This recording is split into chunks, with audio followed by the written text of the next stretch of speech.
Hello everyone, welcome to the channel take easy pharmacy. तो आज के लेक्चर में हम पढ़ने वाले हैं इंपॉर्टेंट एमसीक्यूज ऑफ फार्माकोग्नोसी। इससे पहले हमने पार्ट फर्स्ट में रेस्ट एमसीक्यूज कवर कर लेते। आज हम जो जितने बचे हुए हैं वो सारे कवर कर लेंगे। तो स्टार्ट करते हैं आज का lecture. पेपेन enzyme is obtain from.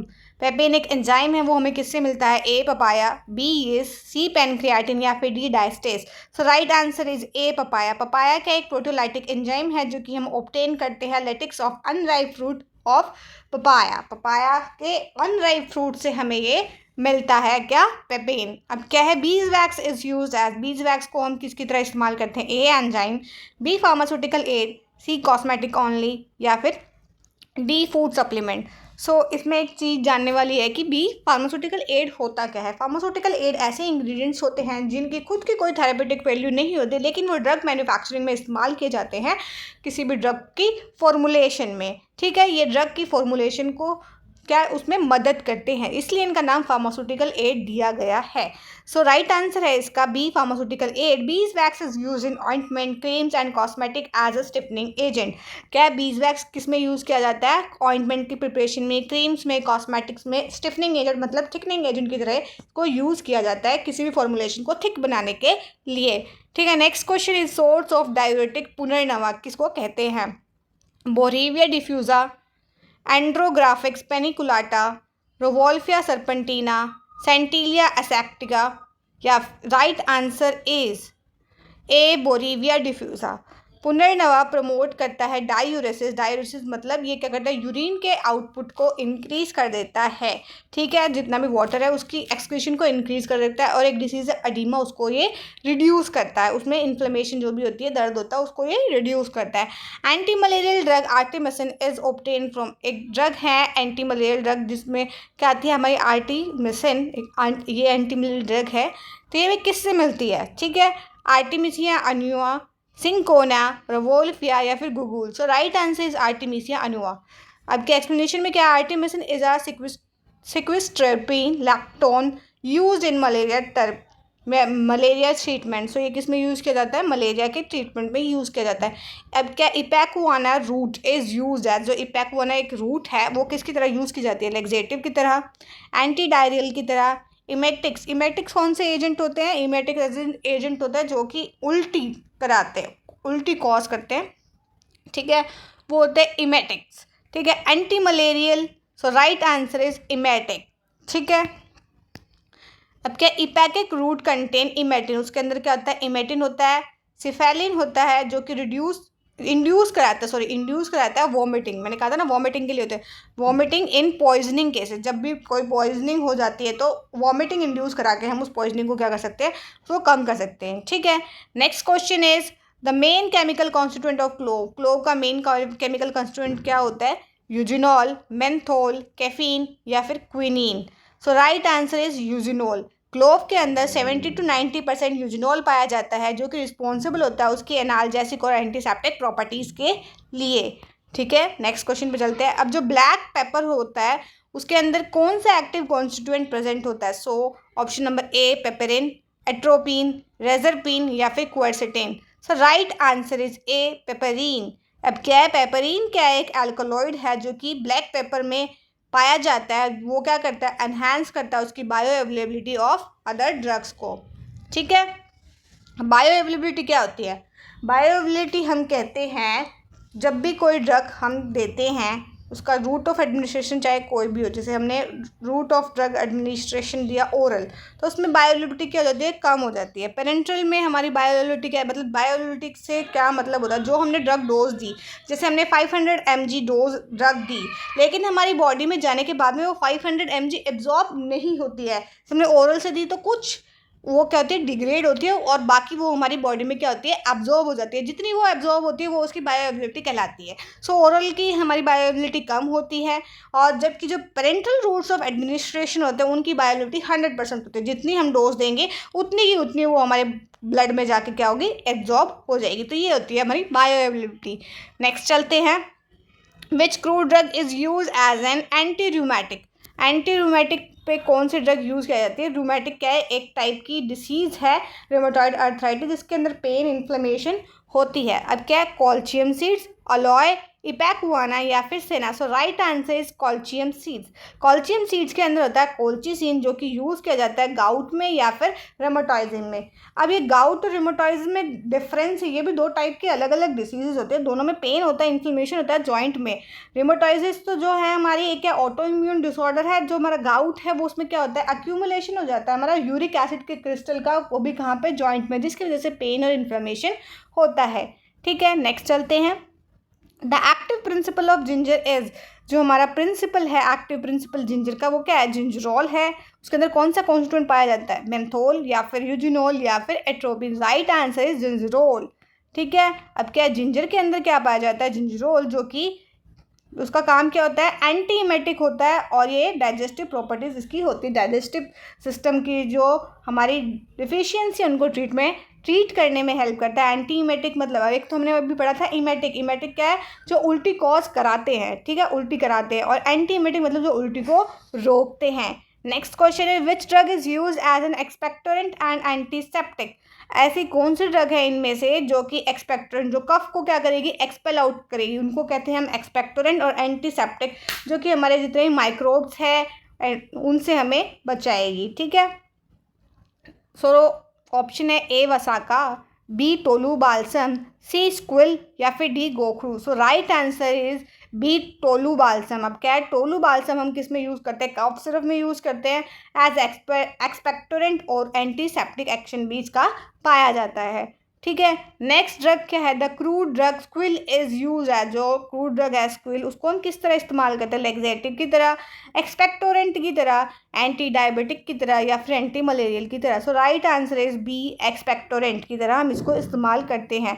अब क्या है, स्क्विल बल्ब, स्किल के जो बल्ब होते हैं वो उनके अंदर होता है कार्डियक ग्लाइकोसाइड, जैसे कि सेपोनिन, जो कि यूज़ किए जाते हैं कफ की प्रिपरेशंस में। ठीक है, जो भी कफ के लिए हम फॉर्मुलेशंस बनाते हैं उसके अंदर इनका इस्तेमाल किया जाता है। अब क्या है, ashwagandha is non for it. Ashwagandha को हम किसके लिए जानते हैं, अडेप्टोजेनिक एक्टिविटी के लिए, एंटी डायबिटिक एक्टिविटी के लिए, एंटी मलेरियल एक्टिविटी के लिए या फिर लेक्सेटिव एक्शन के लिए। So right answer is A, adaptogenic activity. Ashwagandha क्या है, विथेनिया सोमनीफेरा इसका क्या है, बायोलॉजिकल सोर्स। ठीक है, विथेनिया सोमनीफेरा। अब क्या इम्प्रूव करता है, body's resistance to stress and fatigue. ये क्या करता है, बॉडी के रेजिस्टेंस को इम्प्रूव करता है और उसका स्ट्रेस और फटीग को ये कम करता है। ठीक है, which drug is use as an anti tumour agent. ऐसी कौन सी ड्रग है जो कि एंटी ट्यूमर एजेंट की तरह यूज़ करती है, ट्यूमर के अंदर इस्तेमाल की जाती है। A vinca, B aloe, C isabgol and D kaolin. So right answer is A vinca. ये एक एंटी कैंसर ड्रग है जो कि इस्तेमाल की जाती है। अब के एक्सप्लेनेशन में, विनका क्या है, एक एल्कलॉइड है जिसके अंदर इसके केमिकल कॉन्स्टिट्यूएंट पाए जाते हैं, विन क्रिस्टिन, विन ब्लास्टिन, जो कि मेजर कॉन्स्टिट्यूएंट है जो इसमें पाए जाते हैं और इसके ट्रीटमेंट में हेल्प करते हैं, यूज़ करते हैं हम इनको कैंसर की कीमोथेरेपी के अंदर। So next question is question number 39।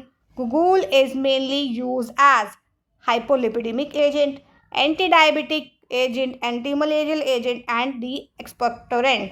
सो इसमें एक नई टर्म है हाइपोलिपिडेमिक एजेंट। तो हाइपोलिपिडेमिक एजेंट क्या होता है, एक तो हाइपरलिपिडेमिक एजेंट होता है, एक होता है हाइपोलिपिडेमिक एजेंट। हाइपरलिपिडेमिक एजेंट तो क्या करते हैं, जो हमारे ब्लड में जो कोलेस्ट्रॉल का लेवल है उसको कम कराते हैं। हाइपोलिपिडेमिक तो क्या करेंगे, अब हाइपो का मतलब क्या है, कम, लिपिड मतलब लिपिड का लेवल कम है। ठीक है, तो अब देखो गुगुल क्या करता है, रेजिन लोअर करता है कोलेस्ट्रॉल और ट्राइग्लिसराइड। ठीक है, गुगुल का काम क्या है, इसके अंदर हाइपोलिपिडेमिक एजेंट इसका आंसर है। तो क्या हाइपोलिपिडेमिक, कम कराएंगे किसका लेवल, लिपिड का लेवल, ये कम कराएंगे। हाइपो मतलब कम, लिपिडेमिक मतलब लिपिड का लेवल, ये क्या करेंगे, कम कराते हैं। और हाइपरलिपिडेमिक में क्या होता है, उसमें हम लिपिड का लेवल इंक्रीज कराते हैं। ठीक है, सो ये डिफरेंस था हाइपोलिपिडेमिक एजेंट में और हाइपरलिपिडेमिक एजेंट में। ठीक है,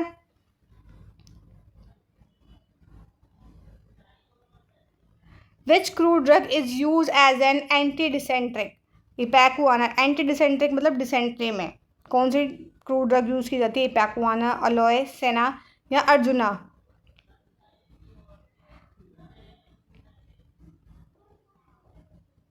so right answer is A, इपैकुआना।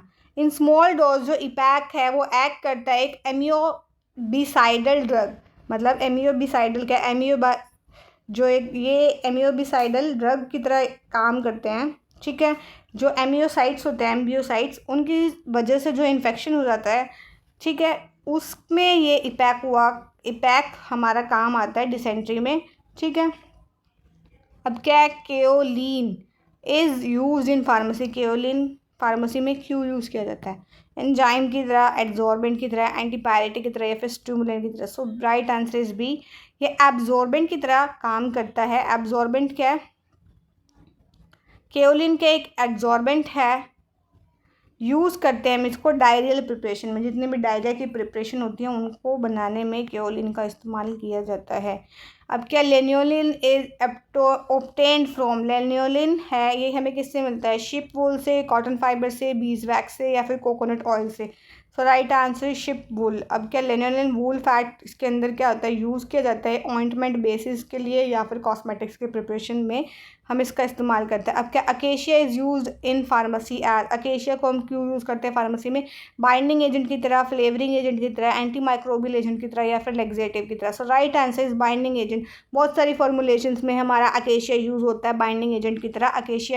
Acacia gum is use as binder, emulsifier भी यूज़ करते हैं, स्टेबलाइजर भी यूज़ करते हैं किसी भी फॉर्मुलेशन को बनाने के लिए। क्या, surgical catgut is prepared from, surgical catgut वो किससे बनाते हैं? शिप इंटेस्टाइन से, हॉर्स टेल से, कॉटन फाइबर से, सिल्क थ्रेड से। राइट आंसर शिप इंटेस्टाइन से। Catgut sutures are prepared from sub mucosal layer of sheep intestine, जो शिप की सब म्यूकोजल लेयर है उससे ये बनाए जाते हैं। Cotton fibre are used in surgical dresses are compose of, जो कॉटन फाइबर सर्जिकल ड्रेसिंग में यूज़ किए जाते हैं वो किन से बनते हैं? सेल्यूलोज से, प्रोटीन से या फिर लिपिड से या फिर डी ग्लाइकोजन से, ठीक है। Cellulose, right answer is A, cellulose. Cotton fibre जो होते हैं वो ऑलमोस्ट प्योर सेल्यूलोज से बनते हैं, आइडियल होते हैं, एब्जॉर्बेंट होते हैं सर्जिकल ड्रेसिंग के लिए। अब क्या, Ayurveda, Siddha, Unani are example of, किसके एग्जाम्पल है ये? मॉडर्न मेडिसिन के, अल्टरनेटिव सिस्टम ऑफ मेडिसिन के, होम रेमेडीज ओनली या फिर veterinary medicine. So right answer is B, alternative system of medicine. अब क्या है, these are the traditional system of medicine widely practised in India. ये traditional system of medicine है जो कि इंडिया में बहुत ज़्यादा प्रैक्टिस किए जाते हैं। नेक्स्ट है, चूर्णा इन आयुर्वेदा रेफर्स टू, चूर्णा से आयुर्वेदा में क्या मतलब है? डिकॉक्शन होता है, ये पाउडर फॉर्म में होता है, फर्मेंटेड लिक्विड होता है या फिर ऑयल प्रिपरेशन होता है। So right answer is B, powder form, ठीक है। एक्सप्लेनेशन में है, churna is a fine powder of a single or multiple drug use in Ayurveda. Example, triphala churna, churna का एक फाइन पाउडर होता है, सिंगल या फिर मल्टीपल ड्रग्स इसके अंदर हो सकती है, और इसमें एग्जाम्पल दिया हमने त्रिफला चूर्ण का। नेक्स्ट है, स्पायरुलिना इज यूज है, स्पायरुलिना क्या है, किसमें यूज, किसकी तरह यूज़ किया जाता है? लैक्सेटिव की तरह, न्यूट्रास्यूटिकल की तरह, एंटी मलेरियल की तरह या फिर एंटी डायबिटिक की तरह। So right answer is option number B, nutraceutical. और क्या है, स्पायरुलिना क्या एक ब्लू ग्रीन एल्गी है जो कि रिच होती है किसमें? प्रोटीन में, वाइटामिन में, एंटीऑक्सीडेंट में, और जो कि वाइडली यूज़ की जाती है एक डाइटरी सप्लीमेंट की तरह, ठीक है। नेक्स्ट है, aloe vera gel is use in cosmetic mainly for, aloe vera gel की बहुत सारी प्रॉपर्टीज़ होती है। अब कॉस्मेटिक में ये किस तरह इस्तेमाल किया जाता है? लैक्सेटिव प्रॉपर्टीज़ की वजह से, मॉइस्चराइजिंग प्रॉपर्टीज़ की वजह से, एंटीबायोटिक इफेक्ट की तरह या फिर एनाल्जेसिक इफेक्ट की। So right answer is option number B, moisturising properties की वजह से, क्योंकि ये मॉइस्चराइजेशन प्रोवाइड कराती है, हमारी स्किन को सॉफ्टन और हाइड्रेट रखती है। एलोवेरा जेल क्या करता है? हाइड्रेट करता है, स्किन को सूद करता है, रिजुविनेट करता है, हमारे सेल्स को रिजुविनेट करता है, और उसको making it popular in creams and lotion, जो कि क्रीम्स एंड लोशन में जनरली यूज़ किए जाते हैं एलोवेरा जेल, ठीक है। The main last MCQ, the main constituent of sandalwood oil is, sandalwood oil का मेन कॉन्स्टिट्यूएंट क्या है? Eugenol, santalol, menthol, gingerol. So right is santalol. Sandalwood के अंदर क्या कंटेन करता है? सैंटोलॉल, जो कि प्रोवाइड करता है फ्रेग्रेंस, और इसकी क्या होती है? एंटी माइक्रोबियल एक्शन होता है, सब माइक्रोब से ये हमें प्रिवेंट कराता है। सो ये थे हमारे कुछ MCQs, ठीक है। सो आज का लेक्चर हम यहीं पे एंड करते हैं। आई होप आपको आज का लेक्चर अच्छा लगा होगा। अगर आपकी कोई क्वेरीज है तो प्लीज़ कमेंट सेक्शन में ज़रूर से कमेंट करें। अगर कोई आपको किसी टॉपिक पे वीडियो चाहिए तो वो भी आप कमेंट सेक्शन में ज़रूर से कमेंट करें। एंड वीडियो अच्छी लगी तो प्लीज़ लाइक शेयर सब्सक्राइब जरूर से करें और बेल आइकन को ज़रूर से प्रेस करें ताकि आपको हमारी वीडियोज़ की नोटिफिकेशन टाइम टू टाइम मिलती रहे। And thanks for watching.